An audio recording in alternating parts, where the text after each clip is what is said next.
اعوذ باللہ من الشیطان الرجیم، بسم اللہ الرحمن الرحیم۔ ڈیئر اسٹوڈنٹس، السلام علیکم۔ امید ہے آپ سب خیریت سے ہوں گے۔ امید ہے لیکچر نمبر 1 آپ کو اچھی طرح سمجھ میں آ گیا ہوگا۔ آج سے ہم اپنی پڑھائی کا باقاعدہ آغاز کر رہے ہیں۔ لیکچر شروع کرنے سے پہلے میں آپ سے چند باتیں شیئر کرنا ضروری سمجھتی ہوں۔ جس طرح آپ سب کو پتہ ہے کہ موجودہ حالات کس طرف جا رہے ہیں، حالات کب نارمل ہوتے ہیں یہ کسی کو نہیں پتہ۔ ان حالات کے پیش نظر آپ کی آن لائن کلاسز کا آغاز کیا گیا ہے تاکہ آپ کا وقت ضائع نہ ہو اور آپ کی پڑھائی کا نقصان نہ ہو۔ اس لیے بحیثیت اسٹوڈنٹس آپ کی یہ ذمہ داری ہے کہ آپ یہ کلاسز پوری توجہ سے لیں، ٹیچرز کی ہدایات پر عمل کریں، وقت ضائع نہ کریں، جو کام آپ کو دیا جا رہا ہے وہ پوری طرح کریں، کیونکہ جو سلیبس آپ کو پڑھایا جا رہا ہے وہ دوبارہ نہیں پڑھایا جائے گا، یعنی ان کو ریپیٹ نہیں کیا جائے گا۔ تو چلیں اسٹوڈنٹس، اب اپنے لیکچر کی طرف آتے ہیں۔ اس نثر میں آپ کا سب سے پہلا سبق جو ہے وہ مرزا محمد سعید ہے۔ مرزا محمد سعید ناول نگار اور مضمون نگار تھے۔ آپ اردو ادب میں اعلیٰ پائے کے ادیب کی حیثیت رکھتے ہیں۔ اس سبق کے مصنف کا نام شاہد احمد دہلوی ہے۔ دہلوی آپ نے دہلی کی نسبت سے اپنے نام کے ساتھ لگایا۔ آپ دہلی کے باشندے تھے یا رہنے والے تھے، اس وجہ سے آپ نے اپنا نام شاہد احمد دہلوی رکھا۔ یہ سبق آپ مصنف کی کتاب گنجینہ گوہر سے لیا گیا ہے۔ صنف کے اعتبار سے یہ شخصی خاکہ ہے۔ اب شخصی خاکہ یا خاکہ نگاری کیا ہے؟ یہ ایک نئی ٹرم ہے جو کہ آپ نے پہلی دفعہ سنی ہوگی۔ اب میں آپ کو بتاتی ہوں کہ خاکہ نگاری کیا ہے یا شخصی خاکہ کیا ہوتا ہے، اس کی تعریف کیا ہے۔ کسی شخص کی زندگی کے کچھ پہلوؤں کو اس طرح نمایاں کرنا کہ اس کا تعارف بھی ہو جائے مگر وہ اس کی سوانح نہ ہو، خاکہ کہلاتا ہے۔ خاکے میں اس شخص کے افکار و کردار، خوبیوں اور خامیوں پر روشنی ڈالی جاتی ہے۔ اب یہاں پہ آپ کو 2 باتیں سمجھنا ہے کہ خاکہ اور سوانح میں کیا فرق ہے۔ خاکہ جو ہے وہ کسی بھی شخص کی زندگی کے کچھ پہلوؤں کو بیان کرتا ہے، جبکہ سوانح میں اس شخص کی زندگی کی مکمل کہانی ہوتی ہے۔ اس طرح سمجھ میں آ گیا کہ خاکہ جو ہے وہ چند پہلوؤں پر مشتمل ہے اور سوانح اس شخص کی مکمل زندگی کی کہانی ہے۔ ڈیئر اسٹوڈنٹس، اب آپ سب اپنی کتاب کا صفحہ نمبر 12 کھول لیں۔ اس صفحے میں مصنف کا تعارف بیان کیا گیا ہے۔ جس طرح ہم نے 9th کلاس میں مصنف کا تعارف امتحانی نقطۂ نظر سے تیار کیا تھا، بالکل اسی طرح ہم 10th کلاس میں بھی تیار کریں گے۔ اس تعارف کو آپ اچھی طرح پڑھیں اور جو پوائنٹس میں آپ کو بتا رہی ہوں وہ آپ ہائی لائٹ کرتے تاکہ جب آپ معروضی حصہ یعنی MCQs تیار کریں گے تو آپ کو آسانی ہوگی۔ سب سے پہلے آپ مصنف کا سن پیدائش و وفات اس کو انڈر لائن کر لیں، یعنی شاہد احمد دہلوی 1906 میں پیدا ہوئے اور 1967 میں آپ کی وفات ہو گئی۔ اب آپ پہلے پیراگراف کی طرف آئیے۔ اس میں سب سے پہلے جس چیز کو آپ نے انڈر لائن کرنا ہے وہ آپ کی جائے پیدائش ہے۔ جائے پیدائش کا مطلب ہوتا ہے کہ آپ کہاں پیدا ہوئے۔ آپ دہلی میں پیدا ہوئے۔ اس کے ساتھ آپ جو ہے آپ کی ایک اور پہچان یہ ہے کہ آپ ڈپٹی نذیر احمد دہلوی کے پوتے تھے۔ ڈپٹی نذیر احمد اردو کے پہلے ناول نگار ہیں۔ اس کے ساتھ پھر آپ کی تعلیم کے حوالے سے بتایا گیا ہے اور پیراگراف کے آخر میں بتایا گیا ہے کہ بیماری کی وجہ سے آپ نے میڈیکل کی تعلیم جو ہے وہ ختم کر دی اور بعد میں دہلی سے انگلش لٹریچر میں BA آنرز کیا اور ساتھ ہی آپ نے MA فارسی کا امتحان بھی پاس کیا۔ اب آپ نے جو چیزیں انڈر لائن کرنی ہیں اگلے پیراگراف میں، اس میں بتایا گیا ہے کہ آپ جو ہے وہ قیام پاکستان کے بعد کراچی منتقل ہو گئے اور پھر آپ نے تصنیف و تالیف کا کام شروع کر دیا۔ آپ کی خدمات کے سلسلے میں 1963 میں آپ کو تمغہ برائے حسن کارکردگی گورنمنٹ کی طرف سے دیا گیا۔ آپ اس کو بھی انڈر لائن کر لیں۔ اگلے پیراگراف میں بتایا گیا ہے کہ آپ کا انداز بیاں یا طرز تحریر کیسا تھا، وہ آسان اور عام فہم تھا۔ اس کے بعد لاسٹ پیراگراف میں آپ نے جن چیزوں کو انڈر لائن کرنا ہے وہ آپ کی وجہ شہرت ہے۔ آپ کی وجہ شہرت خاکہ نگاری ہے، جو کس کے کہنے پہ؟ جمیل جالبی کے کہنے پر آپ نے شروع کی۔ آپ کی خاکوں پر مبنی کتاب کا نام گنجینہ گوہر ہے۔ اس کے علاوہ باقی آپ کی جو تصانیف ہیں وہ اجڑا دیار، دلی کی بپتا اور دھان کے کھیت ہیں۔ آپ جو باتیں آپ کو بتائی گئی ہیں ان تمام کو انڈر لائن کر لیں، کیونکہ یہ تمام پوائنٹس آپ کے MCQs کے لیے اہم ہیں۔ ڈیئر اسٹوڈینٹس، اس سبق میں مصنف نے پروفیسر مرزا محمد سعید کے بارے میں جو بیان کیا ہے اس کا مختصر خلاصہ میں آپ لوگوں کو بتاتی ہوں، تاکہ جب ہم سبق کا باقاعدہ آغاز کریں تو آپ لوگوں کو سمجھ ہو کہ سبق میں مصنف کیا کہنا چاہتا ہے۔ مصنف کے مطابق مرزا محمد سعید خاموش طبع انسان تھے، اتنے خاموش کہ خود ان کے زمانے کے اکثر لوگ ان کے علمی و ادبی کارناموں سے ناواقف تھے۔ آپ شہرت سے گھبراتے تھے، تعریف، انعام، ستائش وغیرہ سے بے نیاز تھے، ذاتی تسکین کے لیے لکھتے تھے، زندگی بھر فرمائشی کام نہیں کیا، اسی وقت لکھتے تھے جب ان کا اپنا دل چاہتا تھا۔ روپے پیسے سے آپ کو دلچسپی نہ تھی، اسی لیے آپ نے اپنے پہلے 2 ناول بغیر کسی معاوضے کے چھپوائے۔ لاہور کے پبلشروں کے ساتھ آپ کا رویہ اچھا نہ تھا، کیونکہ وہ سمجھتے تھے کہ وہ پیسے دے کر کسی سے بھی کوئی کام کروا سکتے ہیں۔ یہ بات مرزا صاحب کو پسند نہ تھی۔ آپ امیر گھرانے سے تعلق رکھتے تھے، سر سید احمد خان سے آپ کی رشتہ داری تھی۔ آپ اپنے زمانے کے ان 2 نوجوانوں میں شامل تھے جنہوں نے انگریزی کی اعلیٰ تعلیم حاصل کی، گورنمنٹ کالج سے پڑھا اور اسی کالج میں انگریزی کے پروفیسر ہو گئے۔ اقبال آپ کے استادوں میں شامل تھے۔ پتراساری جو انگریزی کے استاد اور اردو کے بلند پایہ مزاح نگار تھے، مرزا صاحب کی بہت عزت کرتے تھے۔ مطالعہ کتب آپ کا مشغلہ تھا، اپنی پینشن کا زیادہ حصہ اسی مشغلے پر صرف کرتے تھے۔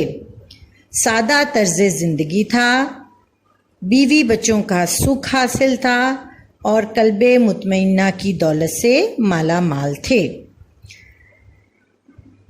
قیام پاکستان سے پہلے مسلم لیگ نے جب زور پکڑا تو آپ نے سیاست میں بھی حصہ لیا۔ آپ دھان پان یعنی پتلے دبلے آدمی تھے، وزادار رکھ رکھاؤ والے انسان تھے۔ 40 سال کی عمر میں رشک آ گیا، یعنی یہ ایک بیماری کا نام ہے جس میں آپ جسم کی مختلف اعضاء کپ کپانا شروع کر دیتے ہیں، جس کی وجہ سے لکھنے میں تکلیف ہوتی۔ مصنف کے مطابق ایسے وزادار لوگ زمانہ اب پیدا نہیں کرے گا۔ اب ہم اپنے سبق کی طرف آتے ہیں۔ آپ سب اپنی کتاب کا صفحہ نمبر 13 کھولیں۔ سبق کے پہلے پیراگراف میں مصنف نے مرزا محمد سعید کی وفات کا ذکر کیا ہے۔ مرزا محمد سعید کی زندگی خاموش زندگی تھی، جتنی ان کی زندگی خاموش تھی اتنی ہی ان کی موت بھی تھی۔ مرزا صاحب کے قدردانوں دوستوں کو ان کی وفات کا علم ان کے وفات کے تیسرے دن ہوا، جس پر مصنف اظہار افسوس کر رہا ہے اور اس بات کا احساس دلا رہا ہے کہ زندہ قوموں کا یہ شعار نہیں ہوتا کہ وہ اپنے اہل کمال سے غافل ہوں۔ اگر قومیں اپنے اہل کمال سے غافل ہوتی ہیں تو وہ غفلت مجرمانہ ہوتی ہے، اور مصنف کے خیال کے مطابق یہ ہماری غفلت ہی کی سزا ہے کہ مرزا محمد سعید اس طرح اچانک ہم میں سے چلے گئے، یعنی وفات پا گئے۔ دوسرے پیراگراف میں مصنف کہتے ہیں کہ عالم کی موت عالم کی موت ہوتی ہے، یعنی عالم اپنے اندر علم کا خزانہ رکھتا ہے، اور جب تک وہ زندہ ہوتا ہے تو اس علم سے ایک دنیا فیض اٹھاتی ہے، فیضیاب ہوتی ہے، فائدہ اٹھاتی ہے، لیکن جیسے ہی عالم اس دنیا سے رخصت ہو جاتا ہے تو وہ علم کا خزانہ اپنے ساتھ منو مٹی تلے لے جاتا ہے اور دنیا اس کے علم سے محروم ہو جاتی ہے۔ مصنف کے مطابق ابھی تو ہمیں اس بات کا اندازہ نہیں ہے کہ مرزا صاحب کی وفات سے ہمارا کتنا نقصان ہوا ہے، لیکن جیسے جیسے وقت گزرے گا تو لوگوں کو پتہ چلے گا کہ ہم کتنی بڑی شخصیت سے محروم ہو گئے ہیں۔ جس طرح پہلے میں نے آپ کو بتایا کہ آپ سادہ اور خاموش زندگی گزارتے تھے، تو اس وجہ سے آپ کے علمی اور ادبی کاموں سے آپ کے زمانے کے لوگ بھی ناواقف تھے۔ اس کی وجہ یہ ہے کہ آپ شہرت سے گھبراتے تھے، عام لوگوں کے سامنے آنا پسند نہیں کرتے تھے، اس کے ساتھ ساتھ ستائش کی تمنا اور صلے کی پرواہ کیے بغیر کام کرتے تھے۔ آپ کام کرتے تھے، یعنی لکھنے لکھانے کا کام کرتے تھے اپنی ذاتی تسکین کے لیے، اور کام وہی کرتے تھے جو ان کا دل چاہتا تھا۔ کسی نے بھی کبھی آپ سے کوئی فرمائشی کام کا مطلب ہوتا ہے تقاضا کرنا یا کسی کے کہنے پر کوئی کام کرنا پوری عمر نہیں کیا۔ سر عبد القادر جو کہ ایک معروف ادیب تھے اور علامہ اقبال کے گہرے دوست تھے، وہ ان کا ایک رسالہ تھا جس کا نام مخزن تھا۔ پروفیسر مرزا محمد سعید اس میں مضامین لکھتے، لیکن انہوں نے کبھی بھی سر عبد القادر کی فرمائش پر کوئی کام نہیں کیا۔ وہ مضامین لکھتے تھے جبکہ ان کا دل چاہتا تھا۔ اسی طریقے سے آپ کو روپے پیسے سے کوئی غرض نہ تھی، کوئی دلچسپی نہ تھی، آپ پیسے کے لیے نہیں لکھتے تھے۔ آپ نے جب اپنا پہلا ناول جس کا نام یاسمین تھا اور دوسرا ناول جس کا نام خواب ہستی تھا، جب وہ لکھے تو آپ نے اپنے ایک شاگرد کے حوالے کیے جس کا پبلش ہاؤس تھا، اور اس نے بغیر کسی معاوضے کے یہ دونوں ناول چھاپے۔ اگلے پیراگراف میں ایک لاہور کے پبلشر کا قصہ بیان کیا گیا ہے کہ وہ مرزا صاحب سے ناول لکھوانا چاہتے تھے۔ انہوں نے مصنف کو اپنے ساتھ لیا۔ جب مصنف پبلشر کے ساتھ مرزا صاحب کے گھر پہنچے تو مرزا صاحب کو پہلے ہی اندازہ ہو گیا۔ یہ وہ زمانہ تھا جب 200-250 روپے میں اچھا خاصا ناول پبلشر کو مل جاتا تھا۔ ان پبلشر نے فوراً ہی چھوٹتے ہی مرزا صاحب سے ناول لکھنے کی فرمائش کی۔ آپ نرم مزاج یعنی ٹھنڈے مزاج کے آدمی تھے۔ آپ نے اس سے کہا کہ آپ میرے ناول کے 5000 دیں گے یا 10,000 دیں، مجھے یہ منظور نہیں۔ جو میں کام کر رہا ہوں اسے چھوڑ کر آپ کا یہ ناول لکھوں۔ جب اس پبلشر نے 5-10 ہزار کی بات سنی تو اس کے حواس گم ہو گئے اور وہ 2-4 منٹ میں ہی وہاں سے رخصت ہو گیا۔ مرزا صاحب کی جو علمی اور ادبی حیثیت ہے اس کا اندازہ اس بات سے لگایا جاتا ہے کہ آپ نے کتاب مذہب اور باطنیت لکھی، جس کے حوالے سے یہ کہا جاتا ہے کہ یہ آپ کا ایک ہی علمی کارنامہ ہے، مگر یہ ایسا کارنامہ ہے کہ اردو کی اگر 100 عمدہ کتابیں الگ کی جائیں تو ان میں مذہب اور باطنیت کو ضرور شامل کرنا پڑے گا۔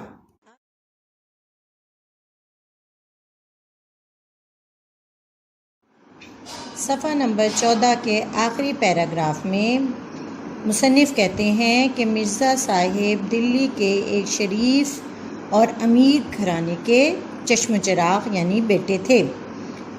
تراہا بیرم خان سے آگے بڑھ کر ایک راستہ سیدھے ہاتھ کو مڑ جاتا ہے، اسی کے نکڑ پر یعنی اسی کے کونے پر مرزا صاحب کا آبائی مکان تھا، یعنی آپ کے باپ دادا کا مکان تھا۔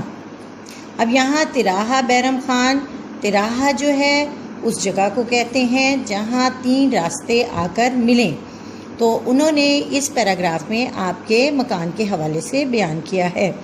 اسی علاقے میں سر سید احمد خان کا بھی قدیم مکان تھا۔ سر سید احمد خان اور منشی ذکاء اللہ سر سید احمد خان کے قریبی دوست تھے، تحقیق اور تصنیف کا کام کرتے تھے۔ ان دونوں شخصیات سے آپ کی رشتہ داری تھی۔ 50-60 سال پہلے دلی کے مسلمان شفا میں انگریزی زبان کو اچھا نہیں سمجھا جاتا تھا اور انگریزی کی تعلیم بھی حاصل نہیں کی جاتی تھی۔ سر سید احمد خان نے اس نظریے کو غلط ثابت کیا۔ اس زمانے میں دلی کے جو 2 نوجوان تھے جنہوں نے انگریزی ادب میں اعلیٰ تعلیم حاصل کی، ان میں ایک پروفیسر مشتاق احمد زاہدی تھے اور دوسرے پروفیسر مرزا محمد سعید تھے۔ اسی پیراگراف میں مصنف نے آپ کی تعلیم کے حوالے سے بتایا ہے کہ آپ نے گورنمنٹ کالج لاہور سے تعلیم حاصل کی۔ علامہ اقبال آپ کے استاد تھے۔ انگریزی لٹریچر میں ایم اے کی سند لینے کے بعد آپ نے 1906 اور 1907 میں علی گڑھ میں پڑھایا۔ اس کے بعد گورنمنٹ کالج لاہور میں ہی انگریزی کے پروفیسر ہو گئے۔ اس زمانے میں جتنے بھی پنجاب میں اعلیٰ عہدے دار تھے یعنی اعلیٰ عہدوں پہ کام کرنے والے لوگ تھے، ان میں سے اکثر مرزا صاحب کے شاگرد تھے۔ پطرس بخاری اور امتیاز علی تاج پطرس جو ہیں وہ اردو کے معروف اور بلند پایان مزاح نگار ہیں اور اس کے ساتھ ساتھ انگریزی کے استاد بھی ہیں۔ اور تاج، سید امتیاز علی تاج ادیب اور ڈرامہ نویس تھے۔ ان کا ڈرامہ ہم نے آرام و سکون 9th کلاس میں پڑھا۔ ان کا حوالہ یہاں بیان کیا گیا ہے یا بتایا گیا ہے، وہ بھی مرزا صاحب کے شاگرد تھے۔ پطرس بخاری کیونکہ انگریزی کے پروفیسر تھے، آپ انتہائی قابل اور ذہین انسان تھے، لیکن وہ اپنے آپ کو مرزا صاحب سے کمتر سمجھتے تھے۔ مصنف کہتا ہے کہ میں نے بہت دفعہ ایسا دیکھا کہ جب مرزا صاحب کی خدمت میں بخاری آتے تو وہ ان کا اتنا زیادہ احترام کرتے تھے کہ اتنا احترام انہوں نے وائسرائے ہند کا بھی نہیں کیا۔ صفحہ نمبر 15 کے پہلے پیراگراف میں مصنف پطرس کے حوالے سے 2 دلچسپ واقعات بیان کرتے ہیں۔ پطرس آل انڈیا ریڈیو کے ڈائریکٹر جنرل ہو گئے۔ آپ نے مرزا صاحب کو اس بات پر آمادہ کیا کہ وہ ریڈیو سے کبھی کبھی تقریر نشر کیا کریں۔ 2-1 تقریروں کے بعد مرزا صاحب نے اپنا کانٹریکٹ ختم کرنا شروع کر دیا۔ شدہ یعنی آہستہ آہستہ یہ بات پطرس تک پہنچی تو آپ کی خدمت میں حاضر ہو کر وجہ پوچھی۔ مرزا صاحب نے کہا کہ تمہیں اصلاح دینے کے بعد مجھے یہ منظور نہیں کہ تمہارے شاگرد بھی مجھے اصلاح دیں۔ پطرس نے بڑی معذرت کی مگر مرزا صاحب نے اپنا کانٹریکٹ واپس نہیں لیا۔ اگلے دن دفتر میں قیامت آ گئی۔ پطرس نے سارے سٹاف کو جمع کیا اور انہیں براڈ کاسٹنگ ریڈیو اور ٹیلی ویژن سے پروگرام نشر کرنے کے عمل کو کہتے ہیں کہ حسن اخلاق پر ایک طویل لیکچر دیا۔ کیونکہ سب کو یہ بات معلوم ہو چکی تھی، اسٹیشن ڈائریکٹر نے تقریروں کے انچارج کو بلا کر کہا کہ اگر اب تم اپنی خیریت چاہتے ہو تو مرزا صاحب کو منا کر لاؤ۔ اس کو یہ معلوم نہیں تھا کہ مرزا صاحب پطرس کے استاد ہیں۔ اس نے اپنی کارروائی ڈالنے کے لیے یا کارروائی دکھانے کے لیے مرزا صاحب کے مسودے میں سے 1-2 فقرے نکال دیے۔ ان فقروں کا نکالنا اس کی نوکری کے ختم ہو جانے کی بنیادی وجہ بنا۔ وہ بھاگا بھاگا مرزا صاحب کے پاس آیا، معافی مانگی، ہاتھ جوڑے، مگر مرزا صاحب نہیں مانے تو وہ بولا، حضرت میری نوکری گئی، بال بچے بھوکے مریں گے اور آپ کو دعائیں دیں گے۔ مرزا صاحب کے کان کھڑے ہو گئے، یہ تو میں نہیں چاہتا۔ اس نے کہا، اگر یہ آپ نہیں چاہتے تو ان کانٹریکٹ پر دستخط کیجئے۔ مرزا صاحب نے فوراً دستخط کر دیے۔ بچوں، آپ لوگ اگلے پیراگراف میں مختلف ناموں کے اوپر دائرے دیکھ رہے ہیں اور اس میں 1 2 3 4 5 6 7 اور 8 کے ہندسے درج ہیں۔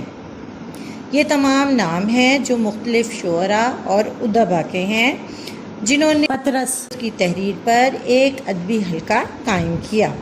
آپ نیچے اپنی صفحے کے بالکل آخر میں دیکھیں کہ ان تمام شعراء اور ادبا کا حوالہ دیا گیا ہے۔ آپ لوگ اس کو بھی اچھی طریقے سے پڑھ لیں۔ اس ادبی حلقے کے زیر اثر ہر مہینے میں ایک جلسہ منعقد کیا جاتا تھا جو پطرس یا ڈاکٹر تاثیر کے گھر پر ہوتا تھا۔ اس جلسے میں ایک مقالہ پڑھا جاتا تھا۔ مقالہ یعنی ادبی تحریر یا آرٹیکل، اور اس پر گفتگو ہوتی تھی۔ ایک جلسے میں محمود نظامی نے مقالہ پڑھا۔ اس جلسے میں مرزا محمد سعید اور مصنف شاہد احمد دہلوی بھی تشریف لائے تھے۔ ڈاکٹر تاثیر نے گفتگو کا آغاز کیا۔ پطرس نے مرزا صاحب سے درخواست کی کہ وہ اپنی رائے سے آگاہ کریں۔ مرزا صاحب بحث و تکرار کو ناپسند کرتے تھے، اس لیے آپ نے اپنی رائے کا اظہار بڑے محتاط انداز میں شروع کیا۔ پطرس کو شوخی سوجھی یعنی شرارت سوجھی اور فیض احمد فیض جو کہ ایک انقلابی شاعر ہیں کو اشارہ کیا۔ فیض احمد فیض نے مرزا صاحب کی بات کاٹی اور اپنی رائے کا اظہار کرنا شروع کیا۔ مرزا صاحب جلال میں آ گئے، غصے میں آ گئے، اور پھر سب نے دیکھا کہ ایک علم کا سمندر ہے جو کہ عمدہ چلا آ رہا ہے۔ اس دن مصنف کو معلوم ہوا کہ مرزا صاحب کے سینے میں علم کی کتنی دولت بھری پڑی ہے۔ فیض اپنے عمل پر پشیمان تھے اور بار بار مرزا صاحب کی طرف دیکھتے تھے۔ پطرس دل ہی دل میں ہنس رہے تھے کہ دیکھا، اسے کہتے ہیں علم کا سمندر۔ سب لوگ دم بخود ساکت تھے، دم بخود ساکت یعنی بالکل خاموش، اور آنکھیں پھاڑے دیکھ رہے تھے، حیرت سے تک رہے تھے۔ پطرس نے مرزا صاحب کے جلال یعنی غصے کو ختم کرنے کے لیے فوراً چائے کا سامان رکھوانا شروع کر دیا اور خدا کر کے مرزا صاحب کا جلال رفع ہوا یعنی ختم ہوا۔ اگلے پیراگراف میں مصنف کہتے ہیں کہ مرزا صاحب گھنٹوں کتابیں پڑھتے تھے، ان کے گھر میں اپنی لائبریری موجود تھی، کیونکہ آپ کا شعبہ درس و تدریس تھا، اس لیے نئی کتابیں پڑھتے رہتے تھے۔ فرماتے تھے اس حوالے سے کہ اگر میں اتنا مطالعہ نہ کروں تو ان انگریز پروفیسروں کے آگے کیسے ٹھہر سکتا ہوں۔ پینشن کے بعد بھی آپ کا واحد مشغلہ مطالعہ کتب ہی رہا۔ پینشن کا بڑا حصہ کتابیں خریدنے میں صرف کر دیتے تھے، یعنی خرچ کرتے تھے، استعمال کرتے تھے۔ اگلے پیراگراف میں مصنف کہتے ہیں کہ مرزا صاحب کی زندگی بڑی سیدھی سادی تھی، کر و فر یا ٹھاٹھ باٹھ یعنی شان و شوکت سے کبھی نہیں رہے، گھر کی سواری نہیں موجود تھی، آپ معدے کے مریض تھے اس لیے زیادہ پیدل چلتے تھے۔ اس کے علاوہ کھیل تماشے، سینما، تھیٹر وغیرہ سے آپ کو کوئی دلچسپی نہیں تھی۔ اللہ کے فضل سے آپ کو گھر کا آرام میسر تھا، آپ کی اولاد سعادت مند تھی، بیوی سلیقہ شار، پینشن اتنی تھی کہ کسی قسم کی محتاجی نہ تھی، کھانا سادہ، طرز زندگی سادہ، رہن سہن سادہ، پھر احتیاج ہو تو کس بات کی، احتیاج ضرورت ہو تو کس بات کی، قلب مطمئنہ کی دولت سے مالا مال تھے۔ اگلے پیراگراف میں مصنف کہتے ہیں کہ ریڈیو پاکستان کراچی سے مصنف نے ایک پروگرام دانش کدہ شروع کیا، جس میں وہ 4 دانشور بلاتا اور سننے والوں کے سوالوں کے جواب فی البدی کا مطلب ہے فوراً دیا جاتا۔ مصنف جو ہے وہ میزبانی کے فرائض انجام دیتا۔ مصنف نے سوچا کہ مرزا صاحب اگر اس پروگرام میں شرکت فرمائیں تو اس پروگرام کو 4 چاند لگ جائیں گے، یعنی اس کی شہرت میں بہت اضافہ ہو جائے گا۔ وہ مرزا صاحب کی خدمت میں حاضر ہوا اور اپنا مقصد بیان کیا۔ آپ مسکرائے اور کہا، آدمی شہرت کے لیے کام کرتا ہے یا دولت کے لیے؟ مجھے نہ اس کی ضرورت ہے نہ اس کی۔ میں نے قدری کر لی۔ قدری کا مطلب ہوتا ہے منت سماجت کرنا، اصرار کرنا، ضد کرنا، مگر مرزا صاحب ٹس سے مس نہ ہوئے۔ ٹس سے مس نہ ہوئے یعنی ان پر کچھ اثر نہ ہوا۔ مرزا صاحب بہت قاعدے کرینے کے آدمی تھے، قاعدے کرینے، طور طریقے، سلیقے کے آدمی تھے، جو کہہ دیتے اس سے نہ پھرتے، یعنی جو بات آپ کہہ دیتے اس سے کبھی بھی مکرتے نہ تھے۔ اگلے پیراگراف میں بتایا گیا ہے کہ قیام پاکستان سے پہلے جب مسلم لیگ نے زور پکڑا تو مرزا صاحب نے سیاست میں حصہ لیا اور آپ مسلم لیگ کے صوبائی صدر منتخب ہوئے۔ جب کراچی یونیورسٹی قائم ہوئی تو آپ اس کے پہلے مشیر ہوئے۔ مشیر کا مطلب ہے مشورہ دینے والے۔ اور جب پاکستانی ادیبوں کا گلڈ کا مطلب ہوتا ہے گروہ 1959 میں بنایا گیا تو مرزا صاحب نے ہی اس کے پہلے اجلاس کی صدارت کی۔ اگلے پیراگراف میں مرزا صاحب کے حوالے سے بیان کیا گیا ہے کہ مرزا صاحب بظاہر علیل نہیں معلوم ہوتے تھے، بظاہر ظاہری طور پر علیل بیمار۔ اکہرا ڈیل، اکہرا کا مطلب ہوتا ہے نہایت دبلا پتلا جسم۔ اجلا رنگ، اجلا رنگ کا مطلب ہوتا ہے صاف رنگ۔ کشادہ پیشانی، گھنی بھوؤں کے سائے میں بڑی بڑی روشن آنکھیں۔ رخساروں کی ہڈیاں ابری ہوئی، رخساروں یعنی گالوں کی۔ کترواں مونچھیں، کترواں یعنی تراشی ہوئی۔ ہنستے تو سامنے کے 2 دانت ٹوٹے ہوئے نظر آتے تھے مگر برے نہ لگتے تھے۔ داڑھی منڈی ہوئی یعنی صاف تھی۔ دھان پان سے آدمی تھے یعنی نہایت دبلے پتلے کمزور جسم کے آدمی تھے۔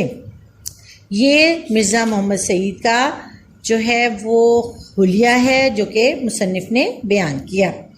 1930 میں مصنف کے مطابق جب میں نے انہیں پہلی دفعہ دیکھا تو اس وقت ان کی عمر 44-45 برس تھی، اور 1962 میں یعنی 62 میں جب مرزا محمد سعید 76 سال کے یعنی 76 ایئرس کے تھے تب بھی وہ ویسے ہی نظر آتے تھے۔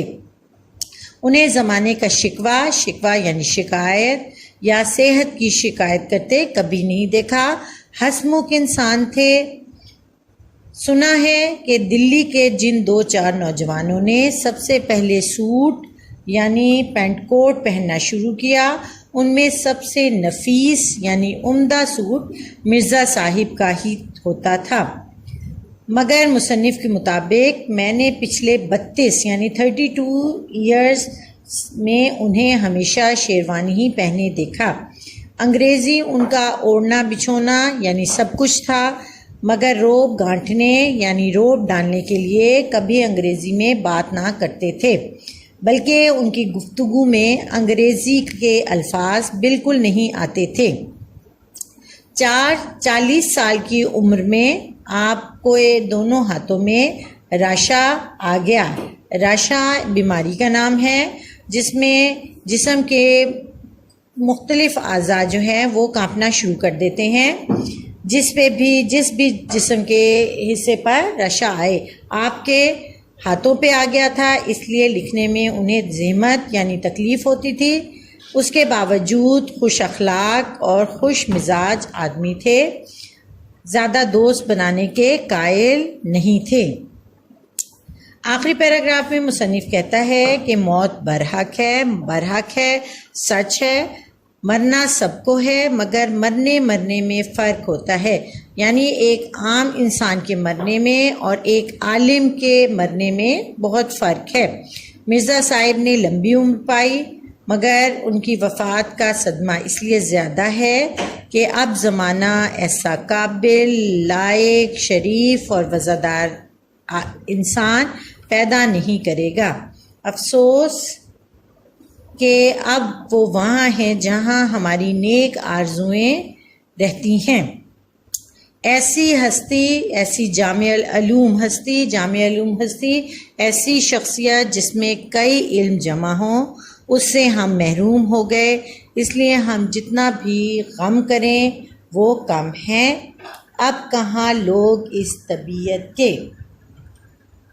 ڈیئر اسٹوڈینٹس، امید ہے کہ آپ کو سبق کی سمجھ آ گئی ہوگی، ساتھ ساتھ الفاظ کے معنی بھی آپ لوگوں نے تحریر کر لیے ہوں گے۔ اس کے ساتھ لیکچر کے آخر میں آپ کے معنی بھی درج ہیں، اگر کسی کو سمجھ نہیں آئی تو وہ وہاں سے دیکھ کر اپنا کام مکمل کریں۔ ڈیئر اسٹوڈینٹس، اب ہمارا اگلا لیکچر جو ہے وہ منڈے کو ہے، اور یہ آپ کے پاس دن ہے، تو آپ کے لیے تمام بچوں کے لیے جو ہوم اسائنمنٹ ہے یا گھر کا کام ہے وہ یہ ہے کہ اس لیکچر کے ساتھ ہی میں آپ کو سبق کا خلاصہ بھی اپلوڈ کر رہی ہوں، تو آپ کا کام یہ ہے کہ آپ نے وہ خلاصہ اچھی طرح یاد کرنا ہے اور کسی رجسٹر پہ یا کاپی پر وہ آپ تحریر کر لیں۔ اس سے یہ ہوگا کہ ایک آپ کی لرننگ بھی ہو جائے گی اور آپ کا کام بھی جو ہے وہ مکمل ہو جائے گا۔ دوسری بات بچوں، آپ لوگوں نے کئی سوال کر کے پوچھا مضمون کے حوالے سے۔ مضمون کے حوالے سے تمام بچوں کے لیے ہے کہ وہ رجسٹر کے، یعنی بچوں نے یہ آپ سوال کیا ہے کہ کتنا لینتھ ہونی چاہیے مضمون کی، کتنے صفحات پر مشتمل ہے، تو آپ کے کیونکہ 15 نمبر کا ہے تو اس لیے آپ کے رجسٹر کے 3 سے 4 صفحات جو ہیں وہ مضمون پر مشتمل ہونے چاہیے۔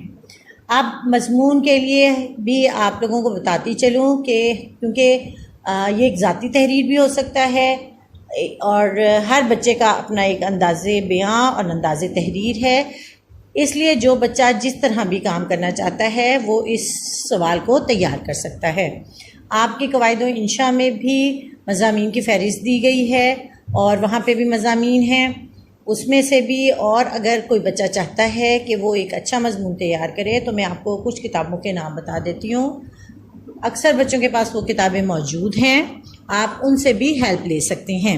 اس میں آپ کی ضیاء مضامین ہے کتاب، آئینہ اردو ہے، اور اس کے ساتھ شرح سرمایہ اردو جو 10th کلاس کے حوالے سے ہیں، اس میں اچھے مضامین ہیں۔ لیکن اس کے ساتھ ساتھ کتابوں میں بہت طویل مضمون ہیں، تو بہتر یہ ہے کہ جو بھی مواد آپ کو اچھا لگتا ہے، آپ کو اچھی طرح سمجھ میں آتا ہے، آپ اس کو نوٹ کریں اور پھر اس کو یاد کریں۔ غیر ضروری طوالت سے بھی پرہیز کریں۔ ایک اچھے مضمون کے لیے 5 سے 6 اشعار کافی ہیں۔ اس کے ساتھ ساتھ آپ پیراگراف کی صورت میں مضمون تحریر کریں۔ ہیڈنگز یا آپ ہیڈنگز سے پرہیز کریں۔ ہر پیراگراف ایک نئی بات سے شروع کریں اور اس کے حوالے سے جو اگر آپ کو شعر ملتے ہیں وہ آپ تحریر کریں۔ آپ کا دوسرا کام جو ہے وہ آپ کا یہ ہے کہ آپ نے تمام بچوں نے مضمون نمبر 1 یعنی زمزم آپ لوگوں نے یاد کرنا ہے، اور اس کے بعد اسی رجسٹر پہ جس پہ آپ نے خلاصہ لکھنا ہے وہ تحریر کرنا ہے، تاکہ آپ کا یہ سوال بھی ساتھ ساتھ تیار ہوتا رہے۔ امید ہے بیٹے آپ سب لوگوں کو سبق کی اچھی طریقے سے سمجھ آ گئی ہوگی۔ اگلے لیکچر میں ہم اس سبق کی مشق کریں گے اور پیراگراف کی تشریح کے حوالے سے ہم بات کریں گے۔ گھروں میں رہیں، خوش رہیں، صحت مند رہیں، اپنا خیال رکھیں، اپنے ماحول کا خیال رکھیں، اپنے ارد گرد کے لوگوں کا خیال رکھیں۔ اللہ تعالی ہم سب کا حامی و ناصر ہو۔